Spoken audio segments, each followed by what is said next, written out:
Le tireur a trop la corpulence de Bamba, surtout que ce dernier faisait partie de l'armée, il sait forcément tirer. Lui là même, depuis cette saison, il est grave chelou. Et s'il était devenu jaloux et aigri à cause du fait que Issa soit monté en grade, même avec la mort de 50, j'ai grave eu des doutes sur lui. Je sais pas pourquoi, Cherno là peut être payé ou promis quelque chose. Oh my God. Bamba est appelé à la barre. Viens. On veut juste parler, Bamba. N'aie pas peur. Est-ce que vous pensez que Bamba, le binôme de Issa, pourrait être le sniper? C'est vrai que le tireur, ce sniper, a tellement la silhouette de Bamba, les gars. Bamba, c'est un mec de l'armée, hein. Il sait manier les armes. Il porte l'arme, on l'a vu dans cet épisode. Mais après, le métier de sniper est très spécifique. Est-ce qu'il a les compétences pour être un sniper? Oui, c'est tout à fait possible parce que tout comme Issa qui est monté en grade et qui est devenu un agent de la DIC, Bamba est peut-être aussi monté en grade et s'est spécialisé dans ce domaine-là, hein, dans le métier de sniper. Ce qui était intriguant en plus, hein, une chose que certaines personnes ont remarqué étaient les chaussures de ce sniper. Il ne portait pas des chaussures de l'armée, des chaussures de commando, comme celles que Issa porte dans le générique de la première saison, hein. Ces fameuses chaussures là qui ouvrent le générique, ce sniper n'avait pas ça. Il avait plutôt des chaussures de ville, comme s'il faisait partie des invités et qui s'est changé pour do the job, quoi. Il s'est changé pour venir exécuter son plan. La question qu'il faut se poser maintenant, c'est si Bamba faisait partie des invités, parce que je ne l'ai pas vu pendant le mariage et à l'hôpital, il n'avait pas l'air habillé comme quelqu'un qui venait d'un mariage, tu vois. Il était plutôt simple, comme d'habitude, pas habillé comme un invité de mariage. Est-ce que Bamba aurait pu trahir son binôme? Rappelons-nous, dans l'épisode 27 de la première saison, Bamba a parlé avec l'agent secret, hein. Issa c'est mon compagnon d'armes là, mon binôme. Donc bu jaree joxe sama life pour moom dama koy def. Quand on pense à tout ce qu'il disait par rapport à Issa, ce serait tellement grave si on apprenait qu'il l'a finalement trahi. Après cet épisode, on a clairement 3 suspects potentiels. On a Bamba, on a Ndeya que je ne fais pas confiance pour je ne sais quelle raison, je sais pas encore pourquoi, mais je lui fais pas confiance. Et puis on a Patrick, les gars, qui pendant cet épisode, pendant la scène de l'hôpital pour être précise, a eu une réaction très bizarre, une réaction de traître.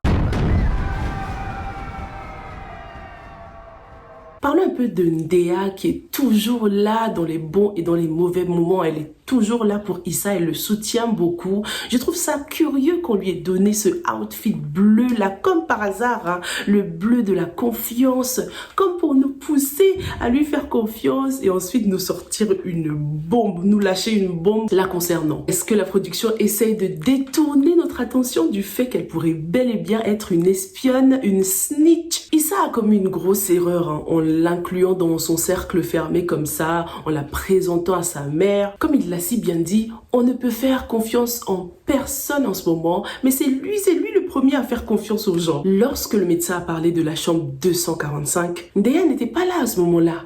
Où était-elle, justement? Bamba et Issa auraient bien eu besoin de son aide lorsque le malfrat a débarqué dans la chambre. Ndeya aurait pu les aider à ce moment-là, puisqu'elle est toujours là quand Issa a besoin. Là, pourquoi elle n'était pas là à ce moment-là? Entrer à la place de Jessica, foutre coup de tête, balayette au mec et l'affaire aurait été réglée. Ndeya, où étais-tu lorsqu'on avait le plus besoin de toi? J'aurais kiffé qu'elle soit dans la chambre aussi, mais je pense que la production a fait exprès, sinon ça aurait été trop facile, hein. Ils auraient pu le neutraliser, cet homme-là qui entrait avec sa piqûre, si Ndeya était là. J'aurais kiffé voir son côté fierce, parce qu'on ne l'a pas encore vu en action, hein. On a vu qu'elle pouvait se servir de son côté féminin pour obtenir des réponses, comme elle l'a fait avec Maître Dabo, elle a touché à son point sensible, là. Elle sait qu'il kiffe les meufs, quoi. Donc ce côté-là, on l'a vu. Là, c'était vraiment l'occasion pour nous de voir Ndeya en action, en mode flic, quoi, avec ses collègues. Elle arrive toujours après, en fait, même lorsque 50 a été tué. C'est après qu'elle a croisé Issa dans la rue. Donc moi, j'attends encore ce moment-là. J'ai envie d'avoir mon moment Ndeya en pleine action et tout pour qu'on voit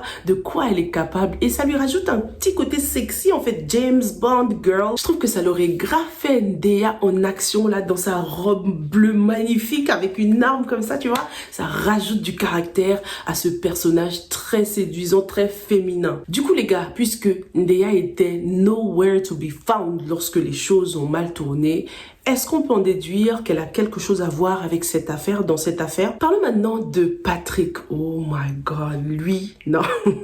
J'ai même pas envie de me dire qu'il serait capable de trahir Moussa parce que ce serait trop grave. S'il s'avère que c'est un traître, ce sera la pire trahison de tous les temps. Encore pire que le binôme Issa Bamba à mon avis parce que Patrick a été là depuis le début en fait. Lorsqu'on regarde la première saison, mais il était tout le temps là avec Issa. Issa lui dévoilait tous ses petits secrets. C'est son mentor quoi. Donc apprendre qu'il serait capable de se retourner contre lui, ce serait un rebondissement incroyable parce que Moussa lui a fait une confiance aveugle depuis le début. Il a accès à presque tout son travail tout le temps. Il envoie des mails à sa place. Il connaît très bien les méthodes de travail de Moussa. On a tous remarqué ce comportement étrange lorsque le médecin a parlé de la chambre 245. Patrick s'est comme retourné pour envoyer discrètement un message. Est-ce que c'est juste la production qui essaye de jouer avec nous là? Ou est-ce que Patrick est bel et bien un snitch? Depuis le début de cette saison, il porte ce collier en forme d'arme qui n'est pas anodin. Ça peut certes symboliser son métier, le fait qu'il soit journaliste d'investigation, mais ça peut aussi représenter le fait qu'il ait quelque chose à voir avec cette troisième balle. Mais ce serait quoi le motif de cette trahison? La jalousie? L'envie? Est-ce qu'il veut prendre la place de Moussa? Dis-moi ce que t'en penses dans les commentaires.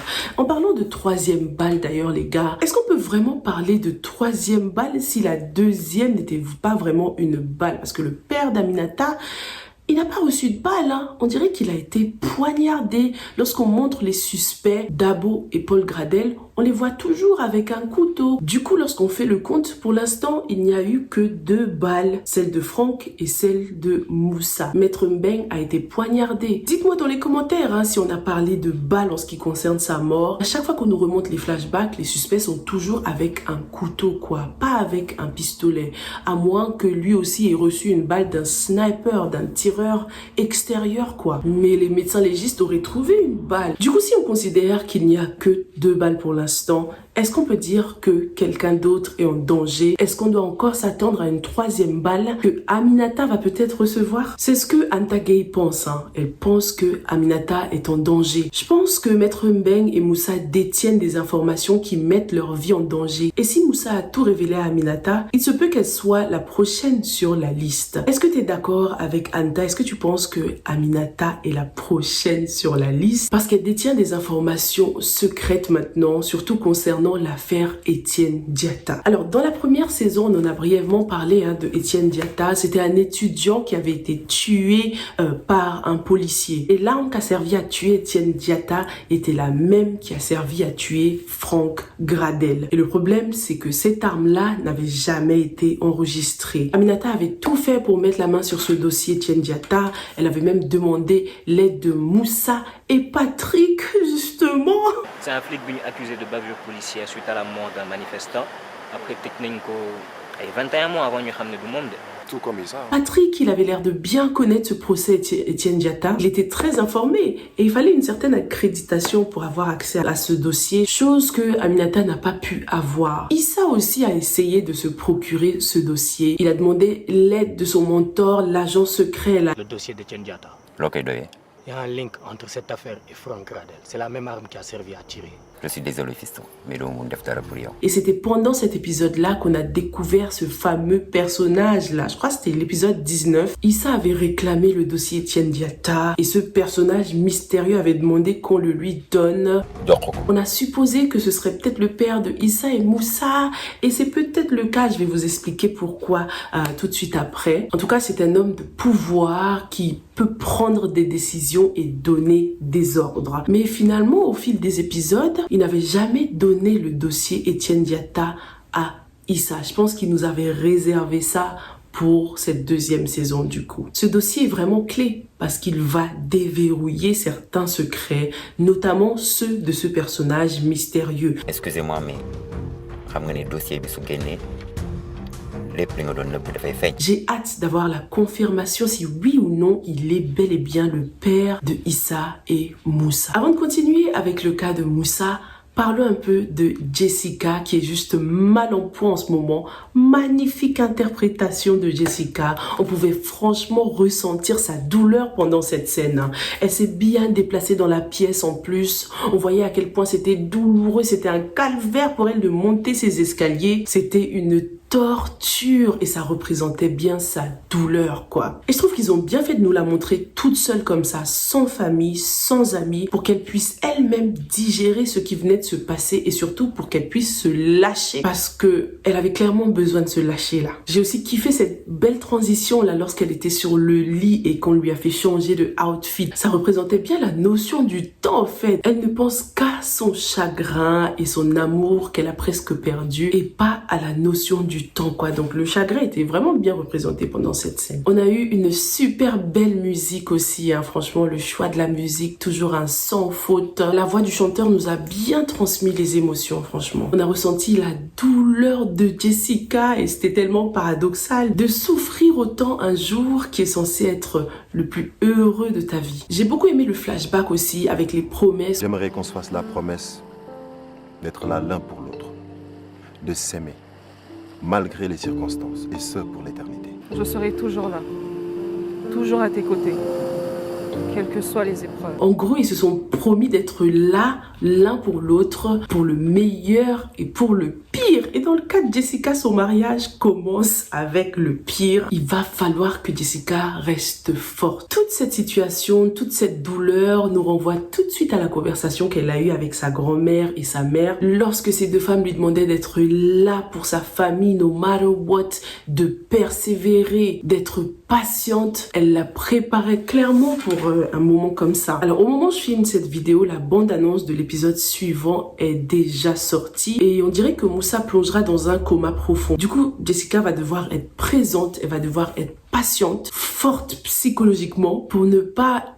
se laisser influencer par de possibles prétendants qui vont venir perturber son mariage quoi. Et ouais, parce que ça y est, hein, c'est une femme mariée maintenant et elle va clairement devoir faire face à des épreuves, ce qui me fait penser que Moussa sera peut-être dans le coma pendant longtemps hein, les gars. En tout cas, j'ai beaucoup aimé la conversation que Jess a eue avec sa mère et sa grand-mère et je trouve que les conversations comme ça ne devraient pas être réservées seulement aux futurs mariés, seulement aux femmes, mais aussi aux hommes quoi. J'étais déçue par la conversation que Moussa a eue avec sa mère. Je m'attendais à un truc un peu plus profond que ça. C'est quand même le mariage de son premier-né, son premier fils. Mais ils ont plutôt choisi l'aspect comique quoi. C'était pas mal non plus hein, mais j'aurais kiffé une conversation sérieuse aussi pour le mari parce que ça donne l'impression qu'il y a trop de pression sur la femme en fait. C'est elle qui doit faire fonctionner le mariage, mais l'homme aussi has to be lectured. Lui aussi doit avoir ses précieux conseils. Dans ces deux derniers épisodes, on a clairement vu, hein, il y a un gros focus sur la femme pendant le mariage.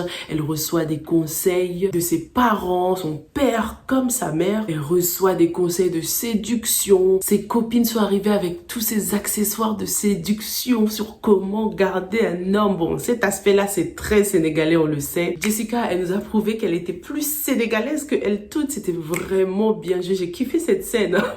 Elle nous a prouvé que Moussa, elle l'avait déjà ici. Mais il faut se dire la vérité, tout ça ne sert à rien si l'homme lui-même n'a aucune intention d'être retenu. Si lui-même n'a pas envie d'être ici, il ne le sera pas. C'est pour ça que c'est important que les hommes aussi reçoivent des conseils précieux avant le mariage. Parce que dans le cas de Jessica, elle était obviously prête. Hein. Elle est vraiment armée, c'est le cas de le dire. Mais il faut que l'homme aussi soit armé, soit prêt pour sa femme. Parce qu'on le voit dans la vraie vie, même si les femmes sont armées comme jamais, elles ont tous les tourailles, tous les trucs de séduction là, c'est pas pour autant que ça empêche certains hommes de prendre 2, 3, 7, 8, 10 femmes. Hein.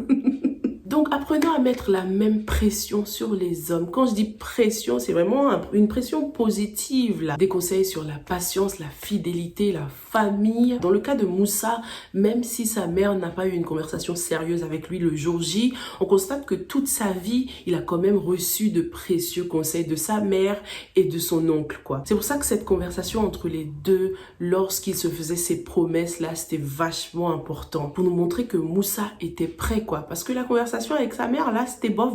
Donc ça fait plaisir de voir qu'il garde une bonne image du mariage. Et c'est le cas aussi pour Jessica, hein. Malgré sa famille dysfonctionnelle, elle garde une bonne image du mariage. Elle a envie que ça fonctionne. Elle a envie de réparer les erreurs de sa famille, de sa mère et avoir une famille stable. Et j'en parlais avec l'une d'entre vous et elle m'a dit oui, en fait, ce sniper-là, ce tireur ou le commanditaire est très malin parce que avec ce troisième coup, avec ce shot, il déstabilise deux familles en fait, hein. D'une pierre deux coups. La famille Gradel, comme la famille Diouf, est clairement affaiblie.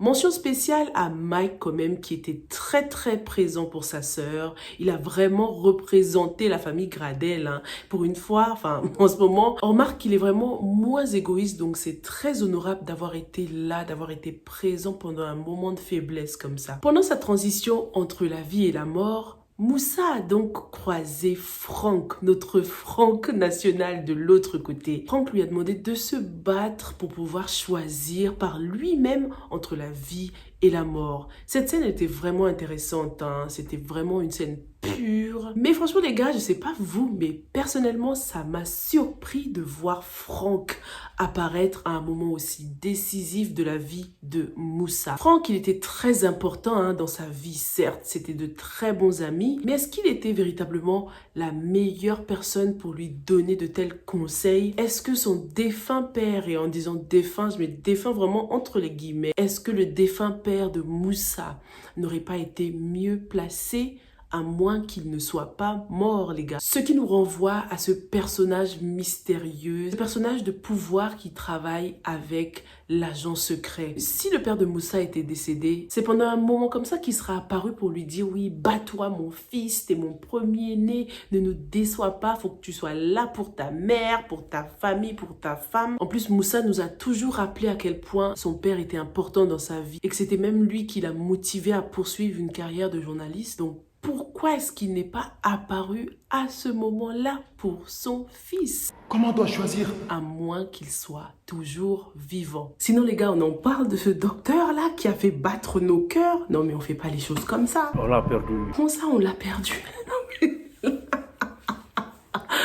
Ça se voit que c'est de la fiction, hein. Mais apparemment ça arrive aussi dans la vraie vie. Dites-moi dans les commentaires. Heureusement qu'il s'est rattrapé en jouant le jeu, en changeant la chambre de Moussa pour cacher son identité, parce que apparemment maintenant Moussa s'appelle Adama Diallo, hein. Donc ils sont vraiment en train de préserver son identité dans l'hôpital. Espérons que ça marche, parce qu'on a déjà vu une fois de quoi Thierno Seydi était capable. Donc espérons que Moussa sera sain et sauf pendant son séjour à l'hôpital et qu'il sera bientôt sur pied. Aminata et Issa sont sur la bonne voie là, ils sont sur la voie de la réconciliation. Ça faisait plaisir de les voir. Oh, ça m'a rappelé à quel point ils étaient mignons. Ça faisait longtemps qu'on les avait pas vus comme ça. Ça m'a tout de suite fait penser à Ndeya. Je me suis dit, wow, Ndeya, bien fait.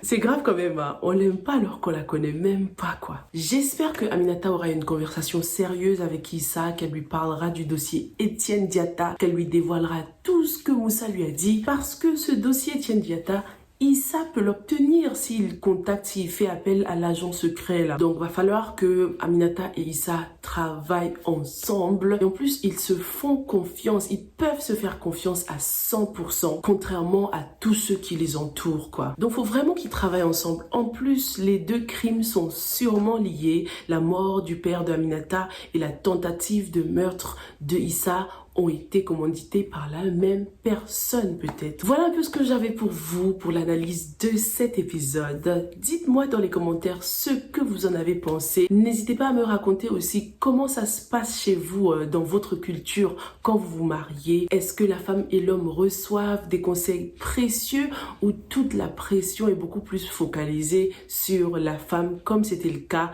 dans cet épisode avec Jessica Gradel. Merci beaucoup d'avoir regardé cette analyse et je vous retrouve sans faute dans la prochaine. Stay safe and stay blessed.